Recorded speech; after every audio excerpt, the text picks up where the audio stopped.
Hello students, Saurabh this side.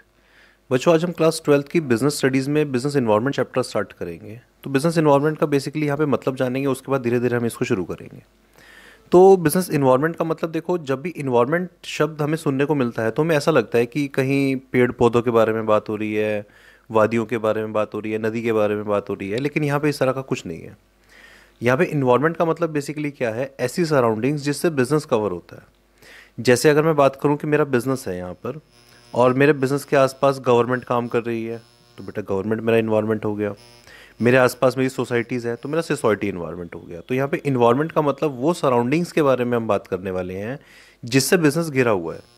ऐसी चीज़ें जो बिजनेस को इफेक्ट करती हैं, वेदर डायरेक्टली वेदर इनडायरेक्टली। तो बिजनेस इन्वायरमेंट शब्द का मतलब पहले क्लियर होना चाहिए कि हम जो यहाँ पे इन्वायरमेंट के बारे में बात करेंगे वो बिजनेस का इन्वायरमेंट है, ना कि हमारा नेचुरल इन्वायरमेंट है। ठीक है, चलिए अब इसकी डेफिनेशन की तरफ चलते हैं। तो फिर इसकी डेफिनेशन क्या कहती है, इसकी डेफिनेशन आराम से पढ़ते हैं, उसके बाद समझेंगे।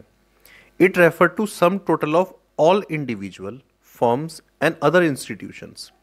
ये वो सब लोग हैं जो किसी बिजनेस के बाहर से, चाहे वो इंडिविजुअल हो, चाहे वो फर्म हो, चाहे वो अदर इंस्टीट्यूशन। अदर इंस्टीट्यूशंस का मतलब हो सकता है जैसे कि सरकार, या फिर कोई टेक्निकल इंस्टीट्यूशन, या कोई भी हो सकता है, वो अदर इंस्टीट्यूशन कहलाएंगे। कहने का मतलब है एक बिजनेस के बाहर कोई भी इंडिविजुअल हो, कोई भी फर्म हो। जैसे हमारे इंडिविजुअल में ऐसा हो सकता है कि डेटर्स है, हमने जिन लोगों से पैसा लेना है तो वो भी हमारा इन्वायरमेंट हो जाएंगे। फर्म हो सकती है जैसे सप्लायर हो गए, जिनसे हमने माल खरीदा हुआ है, वो हमारी फर्म्स हो गई। या कोई भी ऐसे लोग अदर इंस्टीट्यूशन में, गवर्नमेंट आप ले लीजिए, कि कोई भी अदर इंस्टीट्यूशन जो बिजनेस के बाहर से है, these are outside the control of the firm. बेटा ये ध्यान रखने वाली बात यहाँ पर ये है कि ये बिजनेस के कंट्रोल से बाहर होते हैं। ये क्या होते हैं, आउटसाइड द कंट्रोल। कि बिजनेस इन पर डायरेक्टली कंट्रोल तो नहीं कर सकता, अब मैं बाहर वालों को जाके कंट्रोल थोड़ी ना कर सकता हूँ, बट इफेक्ट अवर बिजनेस। लेकिन ये हमारे बिजनेस को क्या करते हैं, इफेक्ट करना शुरू कर देते हैं। तो डेफिनेशन आप लोगों को आई होप समझ आई होगी। चलिए पहले बिजनेस इन्वायरमेंट का थोड़ा मतलब और क्लियर करते हैं। देखिए स्लाइड में बिजनेस इन्वायरमेंट कितनी तरह के होते हैं यहाँ पर ये समझाया हुआ है। बेटा बिजनेस इन्वायरमेंट में देखिए, मैं आपको पहला समझाता हूँ। इसमें सोशल इन्वायरमेंट, ये हमारा मान लो बिजनेस है, बीच में हमारा क्या है, बिजनेस है ये। अब हमारा इन्वायरमेंट कौन कौन सा हो सकता है बेटा, पहले सोशल इन्वायरमेंट दिया हुआ है। सोशल का मतलब होता है जिस देश में आप रह रहे हैं, जिस कल्चर में आप रह रहे हैं, उस कल्चर के लोग कैसे बिहेव करते हैं। जैसे अगर हम भारत में रह रहे हैं तो हमारे आसपास यहाँ पे जो त्यौहार मनाए जाते हैं वो हमारा सोशल इन्वायरमेंट होना शुरू हो जाएगा।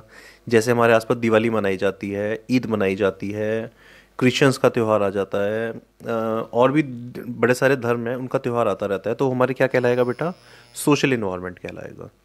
इसके अलावा एक बिजनेस को क्या इफेक्ट करता है कि टेक्नोलॉजिकल इन्वायरमेंट, उस देश में क्या चल रहा है। मान लो मैं बिजनेस हूँ यहाँ पर और मेरा आसपास की नई टेक्नोलॉजी आ रही है, तो ऑब्वियसली मेरे बिजनेस को इफेक्ट करेगी। इसके अलावा पॉलिटिकल इन्वायरमेंट, पॉलिटिकल इन्वायरमेंट का मतलब होता है बेटा कि एक बिजनेस को उसका पॉलिटिकल इन्वायरमेंट भी इफेक्ट करता है। जैसे कि गवर्नमेंट जिस पार्टी की आ रही है, वो पार्टी बिजनेस को सपोर्ट करती भी है या नहीं करती, वो फार्मर्स के लिए पॉलिसीज़ बनाती है, वो किस पॉलिसी, मतलब क्या डायरेक्शंस क्या रहता है उनकी पॉलिसीज़ का। तो ये पॉलिटिकल इन्वायरमेंट होता है। बेटा फिर आता है हमारा लीगल इन्वायरमेंट। लीगल इन्वायरमेंट कैसे बिजनेस को इफेक्ट करता है, लीगल इन्वायरमेंट का मतलब होता है जो पॉलिसीज़ लेकर आते हैं, एक्ट पास होते हैं। बेसिकली एक्ट का मतलब होता है, आप ऐसे समझिए कि सरकार ने कोई पर्टिकुलर चीज़ बैन कर दी, तो वो हमारा क्या हो जाएगा, लीगल इन्वायरमेंट हो जाएगा। कि सरकार ने उस चीज़ के लिए क्या कर दिया, एक लॉ बना दिया कि अब वो चीज़ एप्लीकेबल नहीं है। या फिर सरकार ने जीएसटी लगा दिया, तो ये भी हमारा क्या हो जाएगा, लीगल इन्वायरमेंट हो जाएगा। अगला है बेटा देश का इकोनॉमिकल इन्वायरमेंट, ये भी मोस्ट इंपॉर्टेंट होता है। इकोनॉमिकल इन्वायरमेंट का मतलब होता है उस देश की जीडीपी क्या है, लोग कितना पैसा कमा रहे हैं, लोगों की स्टैंडर्ड ऑफ लिविंग क्या है, ये सारा का सारा पैसे से रिलेटेड जो इन्वायरमेंट होगा लोगों का, उसको हम क्या बोला करेंगे, इकोनॉमिक इन्वायरमेंट। तो मैं ऐसा बोल सकता हूँ कि एक बिजनेस को वहाँ का सोशल इन्वायरमेंट, वहाँ का पॉलिटिकल इन्वायरमेंट, इसके अलावा वहाँ का लीगल इन्वायरमेंट, टेक्निकल इन्वायरमेंट, या फिर इकोनॉमिक इन्वायरमेंट, ये सारे इन्वायरमेंट एक बिजनेस को इफेक्ट करते हैं किसी ना किसी वे में। तो बिजनेस इन्वायरमेंट का मतलब क्या होता है, ऐसे सारे फैक्टर्स जो किसी बिजनेस को इफेक्ट करते हैं, वेदर डायरेक्टली वेदर इनडायरेक्टली। चलिए ये डेफिनेशन बस आपको पीछे से याद करनी थी, ये तो सिर्फ समझाने के लिए आपको बताया था कि बिजनेस इन्वायरमेंट हमारा होता क्या है। अब हम भी इसके फीचर्स पढ़ेंगे, एक एक करके समझेंगे। ठीक, देखिए सबसे पहला फीचर क्या होता है बिजनेस इन्वायरमेंट का, totality of external forces. Totality of external का मतलब क्या हुआ, जो भी बिजनेस के बाहर है। देखिए बिजनेस के इनसाइड भी कुछ चीज़ें होती हैं, जैसे हमारे एम्प्लॉय हो गए, हमारा मैनेजमेंट हो गया, ये बिजनेस का इंटरनल इन्वायरमेंट होता है। तो हमें यहाँ पे इंटरनल के बारे में नहीं पढ़ना, हमें कौन से इन्वायरमेंट के बारे में पढ़ना है बेटा, जो बाहर इन्वायरमेंट है हमारा। जैसे बाहर गवर्नमेंट है, सोसाइटी है, हमारी देश का इकोनॉमिकल इन्वायरमेंट है, तो हमें किसके बारे में पढ़ना है? बाहर वालों के बारे में पढ़ना है, बिजनेस के इंटरनल इन्वायरमेंट के बारे में नहीं पढ़ना। तो यहाँ पे हम क्या बात करेंगे कि जो टोटलिटी किसकी है? एक्सटर्नल इन्वायरमेंट की। ये जो एक्सटर्नल टू द बिजनेस है, सिर्फ हम इस इन्वायरमेंट को बिजनेस इन्वायरमेंट मानते हैं। इंटरनल ऑल्दो इन्वायरमेंट होता है, लेकिन वो हम इस चैप्टर में स्टडी नहीं करेंगे। तो यहाँ पे किस इन्वायरमेंट के बारे में बात कर रहे हैं? जो बिजनेस का इन्वायरमेंट बाहर से है, जो बाहर वाला इन्वायरमेंट है, सिर्फ हम उसके बारे में बात करेंगे। तो पहला फीचर इसका क्या हुआ बिजनेस इन्वायरमेंट का? टोटलिटी ऑफ एक्सटर्नल फोर्सेस, सिर्फ एक्सटर्नल चीज़ें हम यहाँ पे बात करेंगे। सेकंड फीचर क्या होता है बिजनेस इन्वायरमेंट का बेटा? Specific and general. बेटा स्पेसिफिक में आप ऐसे समझ सकते हैं कि ऐसा इन्वायरमेंट, ऐसा फीचर जो सिर्फ मुझे इफेक्ट कर रहा है। फॉर एग्जाम्पल कुछ पॉलिसीज ऐसी आ रही हैं जो सिर्फ मुझे इफेक्ट करेंगी, तो वो कैसा हो जाएगा? हमारा स्पेसिफिक इन्वायरमेंट हो जाएगा। जैसे अगर मैं ये बात करूं कि मेरे कस्टमर्स हैं, तो वो स्पेसिफिक इन्वायरमेंट है, क्योंकि वो सिर्फ मेरे लिए है। जनरल का मतलब क्या होगा? जो सबको इफेक्ट करेंगे। ऐसी पॉलिसीज जो पूरे देश को इफेक्ट कर रही है, सारे बिजनेसेस को इफेक्ट कर रही है, वो तो जनरल हो गई। स्पेसिफिक का मतलब मेरा कस्टमर है, मुझे इफेक्ट करेगा, मेरा सप्लायर है, मुझे इफेक्ट करेगा। जनरल का मतलब क्या हुआ?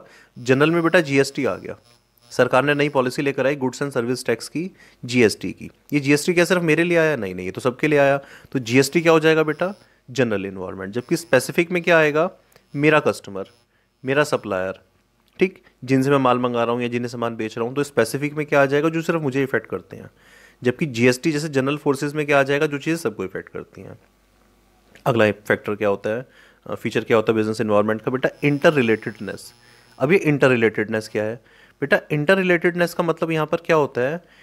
ऐसी चीज़ें, जैसे सपोज करो नई टेक्नोलॉजी आई, ठीक, ये एक्सटर्नल है मेरे बिजनेस के लिए, और गवर्नमेंट ने उसके ऊपर कोई रूल्स लगा दिए, ऑब्वियसली लगा सकती है। फिर अपोजिट पॉलिटिकल पार्टी ने उसके ऊपर कुछ कहा, तो ये सारी की चीज़ें क्या हो गई? आपस में रिलेटेड हो गई ना। तो इसका मतलब क्या होता है? बिजनेस के जितने भी एक्सटर्नल फैक्टर्स होते हैं, बिजनेस के जितने भी इन्वायरमेंट का पार्ट होते हैं, ये चीज़ें आपस में रिलेटेड होती हैं कहीं ना कहीं। ये आपस में रिलेटेड रहेंगी। फॉर एग्जाम्पल किसी देश की इकोनॉमिक कंडीशन से ये डिपेंड करता है कि उस देश में कितनी टेक्नोलॉजी आएगी और गवर्नमेंट का इंटरफेरेंस कितना रहेगा। तो इस चीज़ आपस में रिलेटेड हो गई ना। तो बिजनेस इन्वायरमेंट के जितने फैक्टर्स होते हैं वो आपस में रिलेटेड होते हैं। तो इसमें हमने स्लाइड में कितना पढ़ा? टोटलिटी ऑफ एक्सटर्नल फोर्सेज की जितने भी एक्सटर्नल फोर्सेज है वो हमारा बिजनेस इन्वायरमेंट बनेंगे। इसके अलावा स्पेसिफिक एंड जनरल। स्पेसिफिक का मतलब जो चीज़ें मुझे इफेक्ट करती हैं वो स्पेसिफिक, और जो जनरली पूरी मार्केट को इफेक्ट करती हैं वो जनरल फोर्सेज हो गई। अगला हमने पढ़ा इंटर रिलेटेडनेस की बिजनेस के जो आउटसाइड वाले फैक्टर होते हैं वो भी आपस में रिलेटेड होते हैं। चलिए आगे चलते हैं बेटा। आगे है हमारा डायनामिक। डायनामिक का मतलब क्या होता है बेटा? जो चेंजिंग होता रहता है। अब सरकार की कोई पॉलिसी आई या खुद सरकार है, तो ऐसा तो नहीं है कि जैसे आज चल रही है वैसे भी 10 साल तक चलती रहेगी। आने वाले समय में चेंजेस आते रहते हैं। मान लो कोई टेक्नोलॉजी आई, आज एक टेक्नोलॉजी आई, ये टेक्नोलॉजी आज आई है बेटा, क्या कल भी सेम रहेगी? तो ऑब्वियसली नहीं, दूसरी टेक्नोलॉजी आ जाएगी। फिर क्या वो सेम रहेगी? नहीं, कभी भी नहीं। डायनामिक का मतलब होता है ये जो इन्वायरमेंट होता है ये चेंजिंग होता रहता है, कीप ऑन चेंजिंग। आप ऐसा नहीं कह सकते कि पॉलिसी सरकार ने आज जीएसटी ले आई तो सरकार कल को कोई और रूल नहीं लेकर आएगी, ऑब्वियसली लेकर आएगी। तो डायनामिक का मतलब क्या होता है? चेंजिंग, कि बिजनेस इन्वायरमेंट हमेशा कैसा होता रहता है बेटा? चेंज होता रहता है आपका। अगला है अनसर्टेन। बेटा देखिए कोई भी चीज़ अगर फ्यूचर से रिलेटेड है, कोई भी चीज़ किससे रिलेटेड है? फ्यूचर से रिलेटेड है, तो आप उसको प्रिडिक्ट नहीं कर सकते। आने वाले समय में कुछ चेंजेस तो आएंगे ही आएंगे। सर्टेन होता है बेटा जो चीज़ पक्की है। जैसे कि अगर आप ऐसे समझें कि सूरज है वो ईस्ट से निकलता है, तो ये सर्टेन है। अनसर्टेन क्या होता है? जो चीज़ें चेंज हो सकती हैं। तो बिजनेस का एनवायरनमेंट कैसा है? अनसर्टेन है, ये कीप ऑन चेंजिंग। आप इसको भी ऐसे समझ सकते हैं। अगला वाला पॉइंट है बेटा हमारा कॉम्प्लेक्सिटी। बिजनेस इन्वायरमेंट का कॉम्प्लेक्सिटी का मतलब क्या होता है? इसको समझना भी थोड़ा सा मुश्किल है। It is hard to understand कि आने वाले समय में क्या पॉलिसीज़ आने वाली हैं और क्या हमें इफेक्ट किस तरह से करेंगी। हो सकता है कोई बहुत बड़ी पॉलिसी देश में आए और हमें वो इफेक्ट ही ना करे, लेकिन ऐसा भी हो सकता है कोई बहुत छोटी सी पॉलिसी आई और हमें इफेक्ट करके चली गई। तो इस चीज़ को हम क्या बोलते हैं? Complexity. Last point of business environment में हम पढ़ने वाले हैं बेटा फीचर्स में इसका रिलेटिविटी। रिलेटिविटी का मतलब होता है, देखिए कुछ चीज़ें होती हैं, कुछ इन्वायरमेंट होते हैं जो जगह के हिसाब से इफेक्ट करते हैं। जैसे अगर मैं इंडिया में साड़ी की दुकान खोलूँ तो साड़ी की दुकान चल जाएगी, लेकिन अगर मैं वही शॉप साड़ी की यूएसए में खोलूँ तो हो सकता है कि ना चले। तो जगह से जगह पे भी बिजनेस इन्वायरमेंट इफेक्ट करता है। वो पर्टिकुलर उस जगह की कंडीशंस कैसी हैं, तो वो भी क्या है? रिलेटिविटी। रिलेटिविटी क्या मतलब होता है? जगह के हिसाब से चीज़ें इफेक्ट करना। कि वही चीज़ अगर आप इंडिया में बेचोगे तो हो सकता है बिक जाए, हो सकता है अगर आप यूएसए में जाके बेचो तो नहीं बिके। तो इंडिया में भी मतलब अलग अलग जगहों पर वो चीज़ें बिकेगी और बाहर नहीं बिकेगी। तो इस तरह की कुछ चीज़ें होती हैं। या कुछ ऐसा भी आप उल्टा सोच सकते हैं कि जैसे यूएसए में वो चीज़ बहुत ज़्यादा बिक रही है क्योंकि वहाँ के ट्रेंड में है, लेकिन वो इंडिया में नहीं बिक पा रही है। क्यों? क्योंकि वो इंडिया में एक्सेप्टेबल नहीं है। ठीक। तो इस तरह से हम क्या कहते हैं कि बिजनेस एनवायरनमेंट क्या होता है, रिलेटिव भी होता है। ठीक। इस वीडियो से रिलेटेड अगर आपको कोई भी डाउट है नीचे आप कमेंट सेक्शन में पूछ सकते हैं। अगली वीडियो में हम इसका आगे के फीचर्स मतलब कि इंपॉर्टेंस ऑफ बिजनेस एनवायरनमेंट के बारे में डिस्कस करेंगे। इस वीडियो में इतना ही। Thank you so much.